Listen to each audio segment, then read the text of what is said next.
Hello tout le monde, petite vidéo, donc renouveau sur la chaîne YouTube. Ce sera la première vidéo d'une longue série, j'espère en tout cas. Donc là, toutes les anciennes vidéos seront mises en privé, donc ça c'est le petit update, donc pas d'inquiétude, c'est normal. Les projets vont vous être expliqués dans cette vidéo, les projets 2024, en tout cas concernant les réseaux sociaux. Et avant toute chose, pour la première vidéo de 2024, je voulais vous faire un petit bilan de 2023, parce que c'est vrai que j'étais beaucoup moins actif sur les réseaux. Et je voulais vous expliquer un peu ce qui s'était passé en 2023 et aussi vous faire comprendre pourquoi est-ce que j'étais un peu moins actif, parce qu'il y a eu des raisons à ça bien entendu. C'est parti, commençons. Première chose de 2023, ça a été forcément ceux qui suivaient un peu sur Insta, j'en ai un peu parlé quand même, ça a été le bar-restaurant qui a été ouvert à Pontcharrat-sur-Turdine. Très très gros projet. Sur ce projet-là, on est 3 associés, donc je ne suis pas seul. Beaucoup de travail, pour être honnête, il y a eu énormément de travaux. Donc c'est un projet qui nous a coûté très grossièrement entre 150 et 180 000 euros. Donc travaux, achats, etc. Ce qui nous a vraiment pris le plus de temps, c'était les travaux. Il y a eu un mois de travaux non-stop. Et quand je dis non-stop, c'est vraiment non-stop. Les artisans ont travaillé dessus. C'était du matin 5h jusqu'à... j'allais aider un pote qui me posait le sol. Il était encore 2h30, 3h du mat. Et ça a été ça pratiquement tous les jours pendant un mois. Donc n'hésitez pas à me dire en commentaire si vous voulez que je vous fasse une petite vidéo à part entière sur ce projet-là, parce qu'il y a de quoi dire. J'ai les vidéos d'avant, les vidéos d'après. Et vous expliquer aussi les galères qu'on a rencontrées, etc. Donc ça a été le premier projet de 2023 qui a été quand même un très très gros projet 2023. Ensuite, en parallèle, donc le bar, si jamais, a ouvert le 15 mai 2023. En parallèle, il y a eu la vente de la boutique Sebostar située à Rouen. Donc pareil, je l'ai déjà dit en story, il y a encore mon enseigne là-bas. Donc c'est normal, il y a des gens qui passent, c'est terriblement effroyable. Vous voyez pas de l'autre côté, mais je suis dans la boutique de Tarare, il y a une grande vitrine.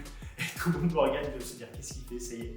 Donc oui, il y a eu la vente en même temps le 21 mai 2023 de Sebostar Rouen. Pourquoi et comment? Alors il y a qui, si vous voulez. Donc le acquis, tout simplement, à Vuitton Club. Le pourquoi, donc il y a eu plusieurs raisons. Je vais pas toutes les évoquer parce que sinon ça prendrait littéralement 30 minutes. Mais l'une des principales raisons, on va dire, c'est comme vous le savez, donc ce projet-là avait été lancé, on était 3 associés. Donc il y avait Adeline, Pierre et moi-même. Pierre, pareil, j'en profite de cette vidéo pour vous le dire, je l'ai très peu dit en story, est parti au Canada. Donc c'est pour ça que vous ne le voyez plus à nos côtés. Donc on est resté en très bon terme. Et ça, j'en suis très content. Mais du coup, il a voulu partir au Canada pendant 2 ans, si je dis pas de bêtises. Et de ce qu'on s'est un peu reparlé, donc ça se passe super bien. Donc n'hésitez pas à lui envoyer un petit message, il serait super content, je pense. Le fait qu'il parte au Canada, sachant que cette boutique-là, on va dire à 80% avait été ouverte pour lui, vu qu'il est natif de Rouen. On va dire, premier élément qui nous a fait comprendre que pourquoi pas vendre. Et donc ça, c'était, on va dire, un petit élément. Et le plus gros élément, ça a été vraiment la mairie, qui a été juste horrible. Je pense que j'ai pas d'autres mots à dire. C'est juste des anti-commerçants. Donc ils nous ont mis juste 300 milliards de bâtons dans les roues chaque seconde qu'on passait à Rouen, plus les amendes pour stationnement alors que j'étais sur une place de livraison en train de décharger de la marchandise. J'ai resté 10 minutes, boum, 135 € d'amende, bien sûr par les caméras, personne ne venait me voir. Mais ça, plus l'enseigne, c'est pour ça qu'il y a encore mon enseigne là-bas. Vuitton Club qui m'a racheté et en pseudo-conflit avec la ville de Rouen pour lui-même changer son enseigne. Donc voilà, j'ai pas envie de rentrer plus dans les détails parce que c'est ennuyeux à souhait, mais voilà, c'est ce qui fait qu'aujourd'hui on a vendu Rouen. La boutique était rentable, on avait une bonne clientèle, les gens étaient très contents. Donc on n'est pas parti pour ces raisons-là, on n'était pas en train de couler, pas du tout, mais alors pas du tout. Cette boutique, on la voit pas comme un échec, bien au contraire, on a appris énormément de choses. Donc voilà, donc ça c'était le tout en même temps que le bar-restaurant. Donc il y a eu un petit moment de rush quand même assez épique, parce que pareil sur le restaurant, ceux qui sont du côté de Tarare-Pontcharrat, vous savez que fin mai il y a les conscrits. Donc les conscrits c'est juste énorme, je saurais pas vous dire combien il y a de personnes, mais on va dire sur la journée je pense qu'on voit quelques milliers de personnes au bar, donc il fallait s'y préparer, plus la semaine d'ouverture, on avait fait pas loin de 500 couverts, donc ce qui est énorme, sachant que je ne viens absolument pas de la restauration. Donc il y avait mon cuisinier Corentin, si tu regardes cette vidéo, gros big up. On a vécu 2 semaines à à dormir 5 heures par nuit, même pas 3 heures par nuit. Enfin, c'était vraiment cool. Ça, c'est les 2 premiers petits éléments. Du coup, ensuite, qu'est-ce qu'il y a eu d'autre? Et bah, fin juin, on a acheté un petit appartement. Donc, pareil, toujours à 3. Cette fois-ci, il y a Dylan, Adeline et moi-même, donc sur une SCI. Donc cet appartement, il est pas bien grand, il fait 46-50 mètres carrés, je sais plus exactement. Donc sur Tara, sur la commune de Tara. Et pourquoi est-ce qu'on a acheté un appartement? Alors bien sûr, bien entendu, dans un premier lieu, c'est pour commencer à se constituer un peu d'immobilier. C'est important. Malgré tout, le patrimoine immobilier, c'est à cet âge-là qu'il faut, je pense, commencer à se le construire. Et sachant qu'on va réussir à retrouver une rentabilité, on va dire, ça dépend d'où est-ce qu'on achète, mais en moyenne sur les stats, on va dire c'est entre 4 à 7% de rentabilité. Donc si on fait un achat intelligent, on ne peut pas perdre d'argent. Et nous, le but de cet achat, c'était de tout simplement faire des bureaux pour les entreprises. Donc c'est beaucoup de travail parce que beaucoup d'administratifs. Et du coup, je voulais tout simplement tout regrouper dans un seul et même lieu. Parce que là, pour l'instant, c'était entre mon domicile, plus la boutique, il y avait un peu des papiers à droite, à gauche, enfin c'était un peu chiant. Et puis pareil, à la maison, il y avait beaucoup de papiers, donc on déconnectait vraiment jamais. Donc là, le but dans tout ça, c'est vraiment d'avoir un bureau avec des personnes qui travailleront dedans. Donc en premier lieu, il y aura Adeline, et après donc il y aura Adeline et moi, mais surtout Adeline qui sera presque tous les jours. Moi, j'y passerai pour faire aussi un peu de bureautique. Mais voilà, donc ça, pareil, il y aura une vidéo dédiée à l'achat de ces bureaux parce qu'il y a un peu de travaux forcément. On a un peu attaqué les travaux, on a pris pas mal de retard. Donc pareil, je vous ferai une vidéo du avant-après et les galères rencontrées. Donc ça viendra, je pense, dans les mois qui suivront. Donc ça, c'est un autre événement. Du coup, ensuite, rien à voir avec le pro, mais plus à voir avec le perso. Le 16 octobre, je suis devenu papa. Donc pareil, je l'avais dit en story. Donc ça, hyper cool. Très très beau projet aussi.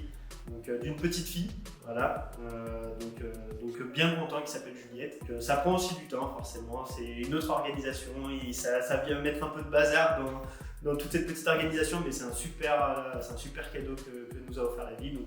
Donc voilà, ça, je ne vais pas m'étaler là-dessus non plus, que ça reste du perso, mais je voulais quand même le dire, 2023, pour vous montrer à quel point ça a été chargé. Ensuite, début novembre, première boutique, C'est Beau CBD, donc dédiée au CBD sur la commune de Tarare, toujours. Donc ça, pareil, j'en ai fait 2-3 stories. Il y a aussi tous les réseaux sociaux seront en description si vous voulez aller voir à quoi ça ressemble, etc. Pour C'est Beau CBD, pour le bar, pour Capalon. Du coup, première ouverture d'un magasin de CBD, donc pareil, hyper cool, hyper enrichissant. C'est venu remettre un peu de bazar dans toujours pareil mon organisation, parce que la vape je connais. La restauration déjà je ne connaissais pas, donc ça m'a pris quand même bien 8 mois. Le temps de rencontrer le fournisseur, de comprendre aussi comment ça fonctionne, parce que chaque business a un mode de fonctionnement bien précis, le comprendre pour éviter d'échouer. Donc c'est important de mesurer les risques. Donc ça, reparti à zéro sur le CBD. On en faisait déjà un peu dans nos boutiques de vape, mais c'était léger. Là, on a vraiment fait une boutique dédiée 100% au CBD. Donc ça sous-entend refaire un logo, refaire une enseigne, refaire un aménagement de boutique si jamais il y en avait d'autres, pouvoir racheter les mêmes meubles, etc. Donc ça, c'était un beau projet. Donc voilà, donc ça c'était le début novembre. Et pour terminer l'année, le 18 décembre, on a racheté aussi une boutique à Montbrison. Donc anciennement c'était l'enseigne Arbora. Donc à la place de ce magasin, on va mettre notre enseigne C'est Beau Store et non C'est Beau CBD. Je vous explique pourquoi, vous inquiétez pas. Donc en gros, dans ce magasin-là, il y aura un coin dédié 100% CBD, mais vraiment poussé, c'est-à-dire un magasin de CBD sur un coin de la boutique avec l'enseigne C'est Beau CBD. Comme ça, on va conserver toute sa clientèle, ses produits, faire rentrer aussi nos fournisseurs de CBD là-dedans. Et en face, il y aura un coin full vape, donc avec forcément un peu moins de références que ce que je peux trouver dans mes boutiques 100% dédiées à la vape, mais quand même, on a typiquement sur les liquides, on doit avoir déjà dépassé les 400 références. Donc on se défend quand même bien. Et pourquoi un C'est Beau Store? Tout simplement parce que j'ai une boutique à Montron-les-Bains. J'ai pas mal de clients qui venaient de Montbrison. Donc ça faisait bien déjà presque un an que je savais qu'il y avait cette demande-là. J'ai un peu traîné par manque de temps. Et puis quand je lance quelque chose, en général, j'adore m'y attacher vraiment beaucoup de temps pour vraiment mesurer les risques, comprendre le projet, faire ma petite étude de marché, faire toutes ces petites choses-là. Pareil, n'hésitez pas à me dire aussi en commentaire si un jour ça vous intéresserait que je vous filme l'ouverture d'une boutique de A à Z, c'est-à-dire de mon idée, la recherche du local, les travaux, l'ouverture. Si jamais ça peut vous intéresser, n'hésitez pas à me dire. Donc voilà, donc ça c'était pour clôturer l'année. Plein de projets en 2023, c'est pour ça que je voulais en faire une petite vidéo. Après les projets 2024, qu'est-ce que c'est que les projets 2024 du coup, parce que j'en ai parlé en début de vidéo. Alors déjà dans un premier temps, c'est de reprendre les réseaux. parce que ça me manque. Très clairement, ça me manque. L'époque avec Pierre, on était à fond sur les réseaux, on rigolait, on s'amusait. Moi, les réseaux, je les ai toujours vus comme un à côté, mais un à côté qui me permettait de déconnecter du business, on va dire. C'était vraiment plus de l'amusement. Donc j'ai vraiment envie de repartir là-dedans, d'où cette vidéo que je refais. Donc là, on a repris un appareil photo avec un micro, un trépied. J'ai vraiment envie de refaire les trucs à fond. Donc 2024, la priorité, c'est de relancer les réseaux. Donc on va mettre en place 2 vidéos par mois sur la chaîne YouTube. Donc ce ne sera pas des vidéos review de cigarettes électroniques, tout simplement parce que c'est compliqué de le faire sur YouTube. Certains se font ban. Nous, on s'était fait ban sur TikTok à l'époque et j'ai pas envie de constituer quelque chose pour ensuite me le faire retirer. Donc, qu'est-ce qui pouvait me plaire d'autre? Comme vous pouvez le voir, hein, j'adore parler, j'adore échanger. Et du coup, je me suis dit pourquoi pas aller en contact de directeurs. Donc, ça peut être grossiste de vape, ça peut être grossiste de CBD, ça peut être en lien avec la restauration, donc alimentaire, alcool. Ça peut être vraiment n'importe quel patron. Donc, moi, l'idée dans tout ça, c'est de venir interviewer un homme, une femme, lui poser les questions du début, donc de sa partie scolaire jusqu'à aujourd'hui. Et comprendre par quoi il est passé, comment est-ce que la personne en est arrivée à ce business-là, et ensuite poser des questions sur le business ciblé. Donc par exemple, là la prochaine vidéo ce sera sur un grossiste, David, qui est grossiste à Marseille dans la cigarette électronique. Donc l'idée c'est vraiment de lui poser des questions, comprendre pourquoi est-ce qu'il en est arrivé là, et comprendre aussi le fonctionnement d'un grossiste, parce que je pense que c'est plein de petites choses qui sont hyper obscures, personne ne sait réellement comment ça fonctionne, on a tous nos propres idées. Mon plus gros défaut, mais aussi ma plus grosse force, c'est ma curiosité. Donc c'est comme ça que j'ai réussi à acquérir pas mal de petites connaissances. J'adore toucher à tout, d'où le restaurant, d'où le CBD, d'où la vape, d'où un petit mot. J'adore toucher un peu à tout, je suis quelqu'un qui m'ennuie très très vite et je voulais vous retranscrire ça un peu en vidéo avec le plus de transparence possible. Donc j'espère que cette vidéo vous aura plu. C'était la vidéo bilan 2023 et petit projet 2024. Donc, je ne vais pas non plus tout vous dire ce qu'il y a prévu en 2024. Pour ça, n'hésitez pas à me suivre sur Insta, tout est en description. Abonnez-vous à la chaîne. On relance les vidéos avec un moteur, on relance vraiment le truc hyper clean. Sur ce, prenez soin de vous comme d'habitude et surtout, bonne vape à tous. Ciao ciao.